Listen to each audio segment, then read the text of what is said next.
Hey, good afternoon, everybody. It's August 8th, 2023, and we are in the book of Judges in the Old Testament. We're going to read chapter 18 today. All right, so all of Judges, we saw a cycle. People of Israel, left to their own, did what was right in their own eyes, did evil in the sight of the Lord. People did what they want because there was no king. That theme runs all the way through Judges. God has brought the Israelites to the promised land. He wiped out most of the Canaanites that were there, but there were still some that he wanted the Israelites to take care of themselves and actually go take their homeland.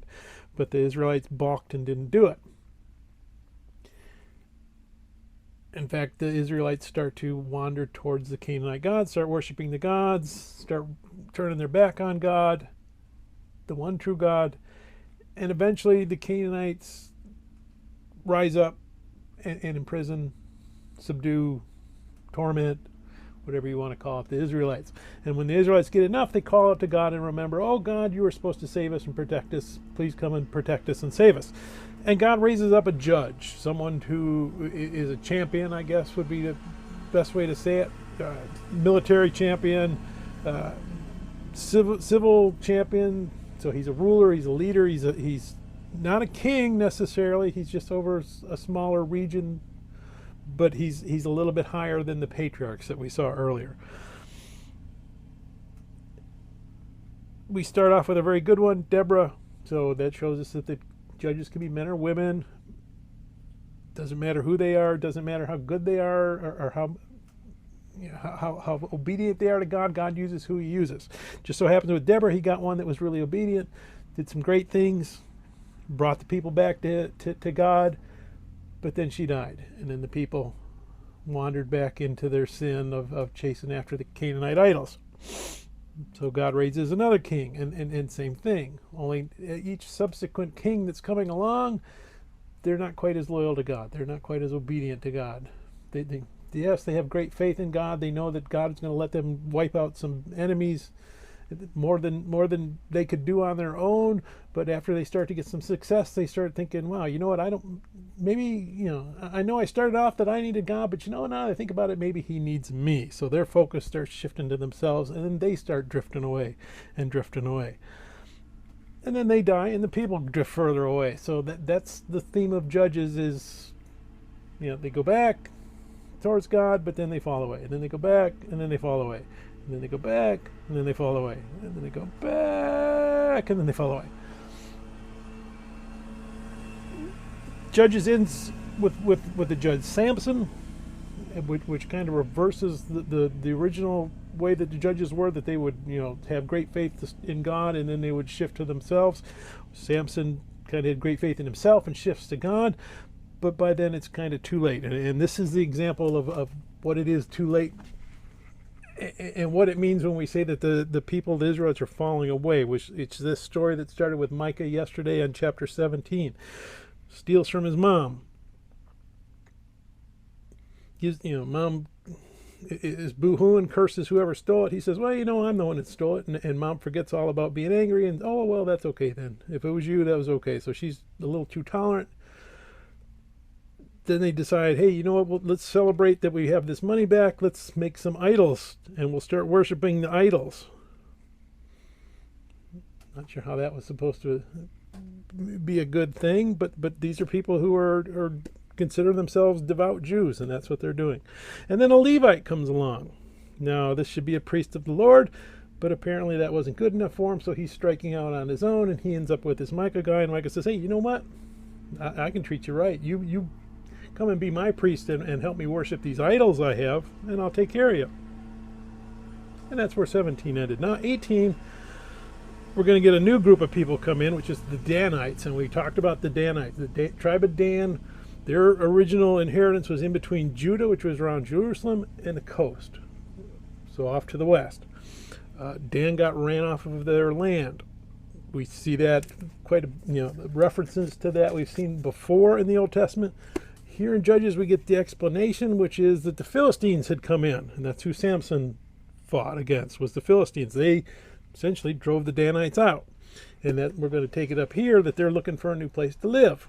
and 5 of them are out on a scouting party, and they just so happen to come to Micah's house, and they see the idols, and they go, all right, we'll remember that. And they go back, and and as they're scouting out, they find a village of people that are helpless. So Dan had an inheritance. The Philistines came and they ran away, and now they're going to get their own inheritance by attacking a village that can't defend itself. So where's that showing faith in God? It's not. If they had faith in God, they would have stayed where they were and said, you know what, God gave us this land. I don't care who's coming against us. We're gonna take this land and keep this land.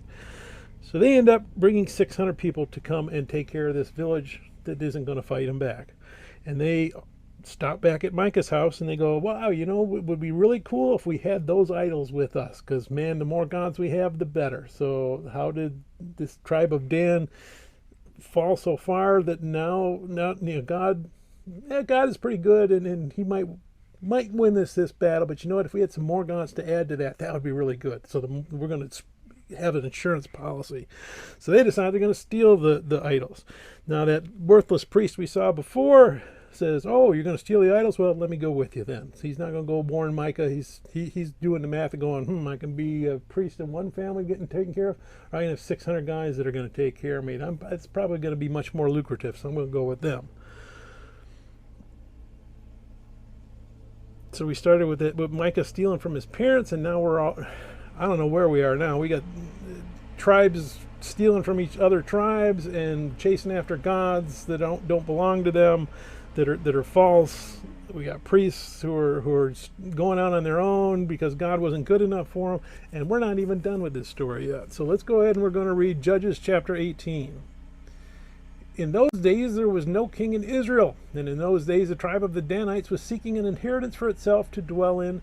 For until that day their inheritance among the tribes of Israel had not fallen to them. So the children of Dan sent 5 men of their family from their territory, men of valor from Zorah and Eshtaol, to spy out the land and search it. They said to them, go search the land. So they went to the mountains of Ephraim to the house of Micah and lodged there. While they were in the house of Micah, they recognized the voice of the young Levite. They turned aside and said to him, who brought you here? What are you doing in this place? What do you have here? He said to them, thus and so Micah did for me. He has hired me, and I have become his priest. So they said to him, please inquire of God, that we may know whether the journey on which we go will be prosperous. And the priest said to them, go in peace. The presence of the Lord be with you on your way. So the 5 men departed and went to Laish. And they saw the people who were there, how they dwelt safely in the manner of the Sidonians, quiet and serene. There were no rulers in the land who might put them to shame for anything, if they were far from the Sidonians, and they had no ties with anyone.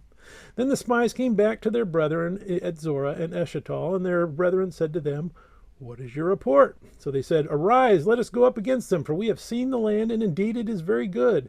Would you do nothing? Do not hesitate to go and enter to possess the land. When you go, you will come to a secure people and a large land, for God has given it into your hands, a place where there is no lack of anything that is on the earth.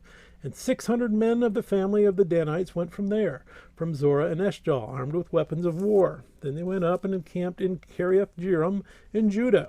Therefore they call that place Manana Dan to this day. There it is, west of Kiriath-jearim. And they passed from there to the mountains of Ephraim and came to the house of Micah. Then the 5 men who had gone to spy out the country of Laish answered and said to their brethren, do you know that there in this house is an ephod, household idols, a carved image, and a molded image? Now therefore consider what you should do. So they turned aside there and came to the house of the young Levite man, to the house of Micah, and greeted him. The 600 men armed with their weapons of war, who were of the children of Dan, stood by the entrance of the gate. Then the 5 men who had gone to spy out the land went up. Entering there, they took the carved image, the ephod, the household idols, and the molded image. The priest stood at the entrance of the gate with the 600 men who were armed with weapons of war. When these went into Micah's house and took the carved image of the ephod, the household idols, the molded images, the priest said to them, what are you doing? And they said to him, be quiet, put your hand over your mouth, and come with us. Be a father and a priest to us. It is better for you to be a priest to the household of one man, or that you should be a priest to a tribe and a family in Israel. So the priest's heart was glad, and he took the ephod, the household idols, and the carved image, and took his place among the people. Then they turned and departed, and put the little ones, the livestock, and the goods in front of them. When they were a good way from the house of Micah, the men who were in the houses near Micah's house gathered together and overtook the children of Dan. And they called out to the children of Dan. So they turned around and said to Micah, "What ails you, that you have gathered such a company?" So he said, "You have taken away my gods which I made, and the priests, and you have gone away. Now what more do I have? How can you say to me, 'What ails you?'" The children of Dan said to him, "Do not let your voice be heard among us, lest angry men fall upon you, and you lose your life and the lives of your household." Then the children of Dan went their way, and when Micah saw that they were too strong for him, he turned and went back to his house. So they took the things Micah had made, and the priests who had belonged to him, and went to Laish, to a people quiet and secure. And they struck them with the edge of the sword, and burned the city with fire. There was no deliverer, because it was far from Sidon, and they had no ties with anyone. It was in the valley that belongs to Beth Rahab. So they rebuilt the city and dwelt there. And they called the name of the city Dan, after the name of Dan their father, who was born to Israel. However, the name of the city formerly was Laish. Then the children of Dan set up for themselves the carved image. And Jonathan, the son of Gershom, the son of Manasseh, and his sons were priests to the tribe of Dan until the day of the captivity of the land. So they set up for themselves Micah's carved image which he made, all the time that the house of God was in Shiloh. May God bless the reading of his word. May God bless you. Bye.